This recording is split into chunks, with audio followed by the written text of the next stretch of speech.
Hello po mga kababayan, si Dante Maravillas. Dito po na tayo sa ating podcast, Life with Dante M. May sinasabi na naman po si Baste Duterte dahil sa aresto mga kababayan ng NBI sa isang DDS vlogger. Yan o, yung inaresto si Mike Romero. Nag-post kasi itong si Mike Romero. Ang sabi, headshot. Pinost yung picture ng ating Pangulo, tapos may arrow in caption, headshot. Ito yung post niya. Mga kababayan, inaresto ng NBI po. Biglang nag-react si Baste. Sabi niya, public trust erodes when the administration targets small people while turning a blind eye to alleged corruption by former Speaker Martin Romualdez and former Appropriations Chair Saldico. Yun nga din po yung reklamo namin. Kasi, tanong namin sa NBI, bakit si Mike Romero na nag-threaten sa ating Pangulo, nag-post ng ganong headshot sa ating Pangulo, inaresto agad-agad nila? Bakit si Sara Duterte na publicly nagbanta? Ano ba? Publicly nagbanta na may kinontrata ng mamamatay tao. Hindi lang yung ating Pangulo pinagbantaan, si Lisa Marcos pati si Martin Romualdez. Kaya nga may hinanakit din kami sa NBI. Bakit itong si Mike Romero, hinuli agad nila, inaresto, pero si Sara, wala silang aksyon na ginawa. Nakapamasyal pa nga, pabalik-balik sa abroad. You see? Kaya tama din itong sinasabi po ninyo. Pero itong sinabi niyo na maliliit lang ang inaaresto, ganun din di ba yung tatay po ninyo? Yan o, nabalita pa sa Binar News. Binar News, Indonesia. Ano ang sabi dyan?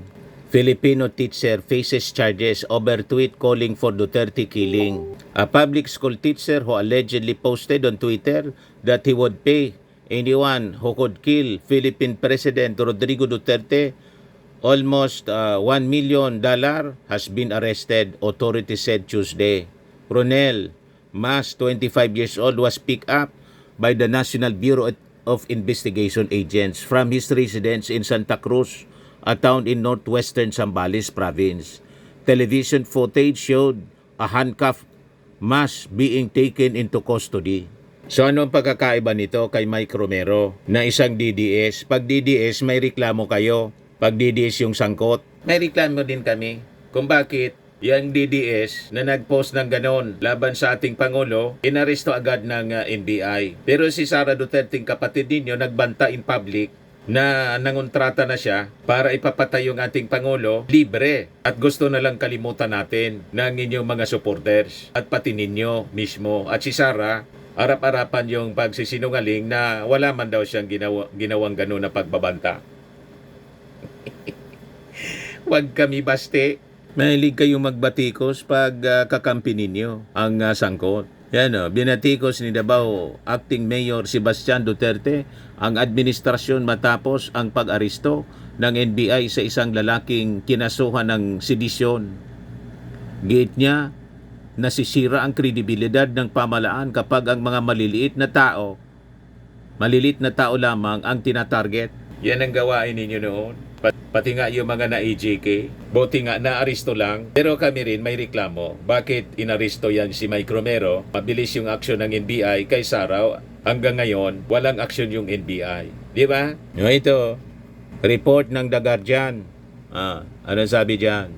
War on drugs blame for deaths of at least 122 children in the Philippines. Activists claim young people are deliberately targeted and call for UN to investigate human rights record of Duterte regime. Mga maliliit na tao ito at walang kamuang-muang kasi mga bata. At ang dami nila, 122 children. Deliberately shot and targeted as proxies. Yan o. The study by the World Organization Against Torture adds to growing calls for the UN Human Rights Council to establish an independent investigation into abuses committed under Duterte. Rights groups estimate that tens of thousands of people may have died as a result of unlawful killings during an anti-drug operations launched after his election in 2016. The report, which examines child deaths between July 2016 and December 2019, reports that police were responsible for just over half of the killings documented. Others involved unknown individuals, often wearing masks or hoods, some of whom allegedly had links to the police. Yan si Kian De Los Santos, mga kababayan. Isa doon sa 122 deaths ng mga bata.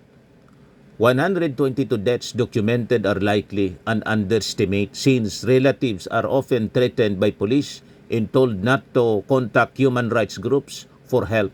Activists also face constant harassment. Civil society groups were told by Duterte last year, "I will kill you along with drug addicts. I will decapitate you." Only one of the deaths, the killing of 17-year-old Kian De Los Santos, which was captured on film, has led to a conviction. With near total impunity, the deaths continue. Since the start of this year, 7 children have lost their lives. Walang moral integrity si Baste, mga kababayan, na magreklamo tungkol sa pagka-aresto ng certain Mike Romero na isang DDS vlogger. Tapos sasabihin niya, public trust erodes when the administration targets small people while turning a blind eye to alleged corruption by former Speaker Martin Romualdez and former Appropriations Chair Saldico. Si Martin Romualdez in-invite na po ng ICI. Pagkatapos nang sabi ng ni Martin Romualdez, ready siya to face ICI. Siniraan na naman po ng mga DDS yung ICI. You see? Ang sinisiraan na ngayon po yung ICI ng mga DDS. Nakita ninyo yan? Kasi si Martin Romualdez ready to face the investigation kasi wala man tinatago yung tao. Diba?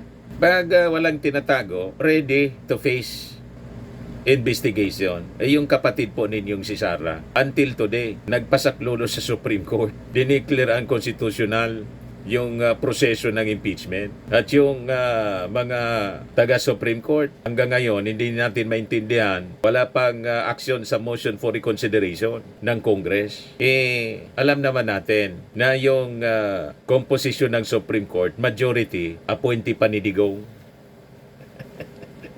At yung ICI nga po, na inappoint ng ating Pangulong Chairman, dating appointee ni Digong. So bakit sinisiraan ng mga DDS yung ICI? O diba? Walang rason na magduda kayo sa ICI kasi si Chairman Andres Reyes Jr., former appointee ni Digong. At yung si Babe Singson, dating DPWH secretary, nagtrabaho kay Pinoy Dilawan. Yung mga Dilawan, anti-Marcos. So, paano may impluensya ng ating Pangulo, ang independent ICI, ang background nila, mas may kulay na pabor sa kanila kaysa sa Marcos. O, di ba? Yes, sabi ni Wawi Barba, ganon din yung ginawa ng tatay mo siguro, sa guro. Yun na nga po. Sabi ni Basali, Mariam, ikaw ang next sa kulungan, Duterte. Sabi ni John Pidlawan, mabilis ang aksyon ng PNP sa mga maliliit, pero pag sa mga magnanakaw na bilyon, hindi inuhuli. Yun din ang reklamo namin sa NBI. Mabilis yung aksyon ng NBI doon kay Mike Romero, pero kay Sara Duterte, walang aksyon na ginawa. Mga kababayan na tulad ng ginawa kay Mike Romero, arestado agad. Yung NBI, in-invite sa investigation si Sara, hindi man na pumunta.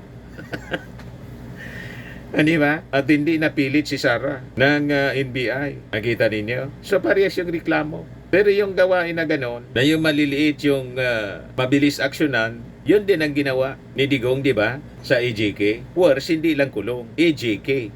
Yan o. 122 children yung biktima. Pero yung mga DDS, walang sinasabi sa ganon. Pinakang bata, 3 years old, alaman adik yun. 3 years old pa lang, nagbabangag-bangag na. Di ba po? Mga kababayan, tahimik sila pag dito sa mga inosenteng na damay. Sabi ni George Angelo Apsay, isa ka rin sa mga dapat habulin. Sabi ni Roel, parang dotae, drug lord, pinakawalan. Tapos yung mga nainalang gumagamit ng droga, pinapatay. Ganon ba yun? Sabi ni Arthur Raquel, talagang inutil ka, Baste. During na ama mo, ganon din ang ginawa.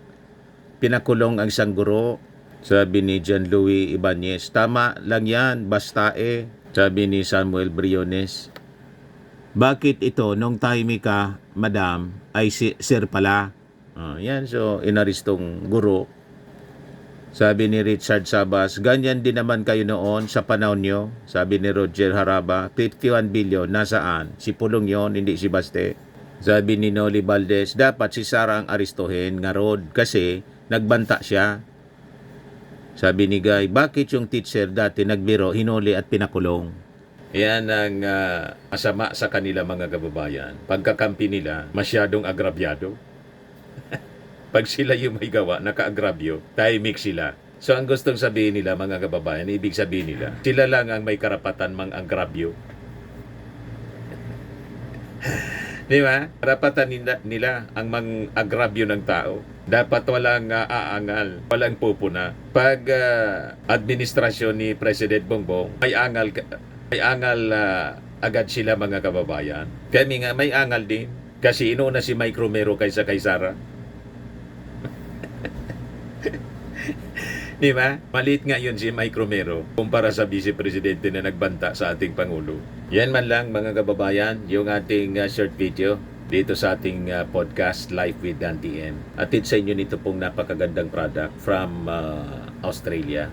I am Amazing Worldwide Pure Organic Barley Powdered Drink Mix from Australia. Yung gustong mag-try po nito, mag-message na lang po kayo sa aking Facebook account, Dante Maravillas. Sa messenger lang po. At yung mga gusto na magnegosyo nito, message kayo sa aking anak na architect entrepreneur, Riz Maravillas. So lagi nating tatandaan sa buhay mga kababayan, you become what you believe. Bye-bye po. God bless.